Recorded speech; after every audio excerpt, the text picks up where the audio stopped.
فیہ آیات بینات مقام ابراہیم ومن دخلہ کان آمینہ۔ فیہ آیات بینات، اس میں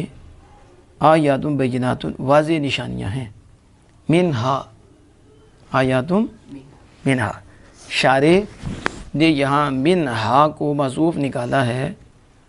اس لیے کہ یہ ایک نشانی ہے، نشانیاں اور بھی ہیں، نشانیاں اور بھی ہیں، تو کہا منہا یعنی نشانیوں میں سے ایک نشانی مقام ابراہیم ہے، مقام سمجھ آ گئی، آیات بینات منہا یہ محذوف نکالا، تو ان میں سے ایک نشانی مقام ابراہیم ہے۔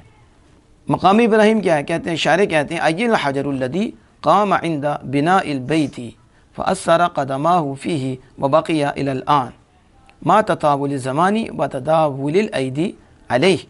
ومنها تضعیف الحسنات فیہ وان الطیر لا یعلوہ۔ کہتے ہیں مقام ابراہیم وہ پتھر ہے جس پر کعبۃ اللہ کے تعمیر کے وقت ابراہیم علیہ السلام کھڑے ہوئے، اسے کہتے ہیں مقام ابراہیم، اور پھر آپ کے قدم کا اس میں اثر پڑ گیا اور نشان رہ گیا، آپ کے نشان رہ گیا اور وہ باقی رہا اب تک، باوجود اس کے کہ زمانے گزر گئے، زمانے تو پھر بھی وہ باقی ہے، اور لوگوں کے اس کو مس کرنے کے باوجود، لوگوں کے اس کو چھونے کے باوجود اس کو نشان باقی ہیں، یعنی کہ چھونے سے نشان مٹ جاتے ہیں۔ اتنا عرصہ گزر گیا، اب تو کئی سو سال گزر گئے، تو پہلے لوگ آتے تھے، اب تو انہوں نے اندر بند کر دیا نا، تو اسے چھونا مس کرنا، تو پتہ چلا مس تو ہوتا تھا، مس اب تو انہوں نے جنگلے میں بند کیا پہلے، تو پھر بھی وہ نشان باقی ہیں، پھر بھی یہ نشانی ہے، کیا ہے؟ اور کہتے ہیں وَمِنْهَا، وَمِن دیکھو آگے پھر وَمِنْهَا لائے کہ صرف ایک نشانی نہیں، وَمِنْهَا اور اس میں سے، اور ان نشانیوں میں سے ایک یہ ہے کہ اس میں یعنی یہاں کعبۃ اللہ میں، اور یہ جو مکہ شریف ہے ڈبل نیکیاں ہیں، کتنی ہیں پتہ ہے؟ ایک نیکی کریں گے تو کتنا اجر ملتا ہے، یہاں 1,00,000 اور ایک گناہ بھی زیادہ نیکی بھی، تو اس میں نیکیاں بھی ڈبل ہیں، نیکیاں بھی۔ اور یہ جو کعبۃ اللہ ہے وَإِنَّ الطَّيْرَ لَا يَعْلُوهُ، اس کے اوپر پرندہ نہیں جا سکتا،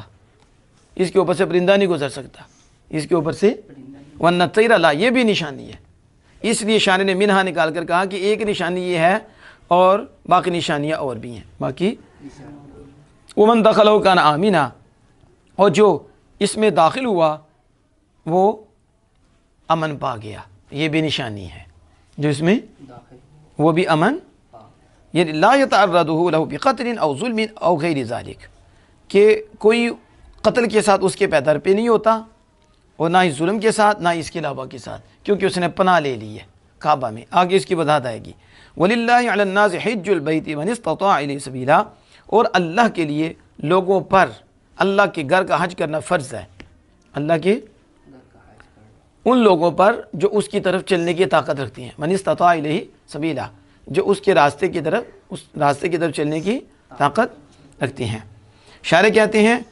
حج البیتی واجبن، کیا کہتے ہیں؟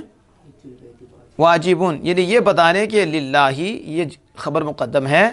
اور مبتدا مؤخر ہے محذوف، اور ہے وہ واجبن، وہ کیا ہے؟ واجبن، کہ اللہ کے لیے لوگوں پر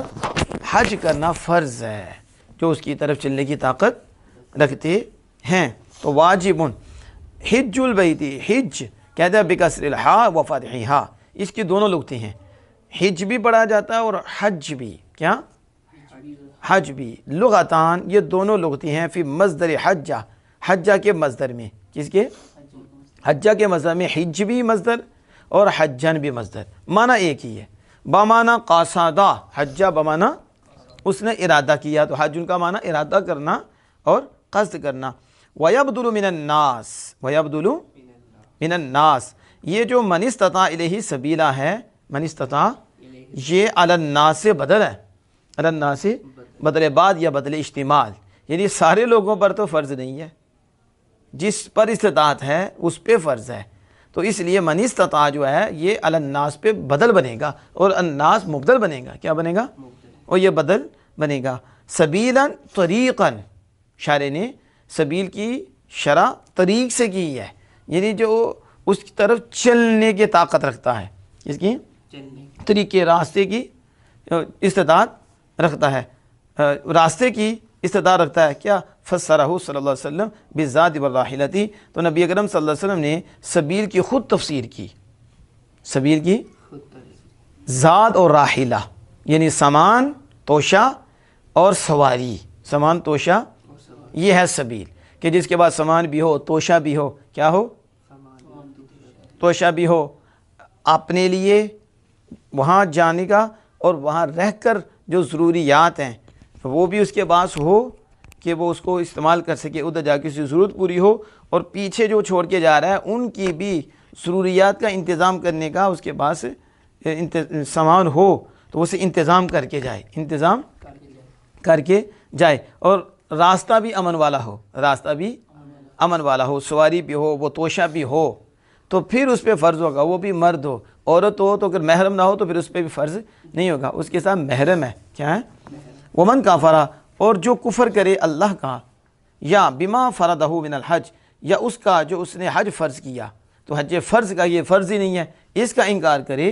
تو فإن اللہ غنی عن العالمین، تو بے شک اللہ جہان والوں سے بے پرواہ ہے، اللہ کو تو ضرورت نہیں ہے، وہ تو اللہ صمد ہے، وہ جہان والوں سے بے پرواہ ہے۔ کیا جہان والوں سے مراد؟ الانس والجن والملائکہ وعبادتہم، اللہ پاک انس، جن، فرشتے اور ان کی عبادت سے بے پرواہ ہے، واللہ تعالی عالم بالصواب۔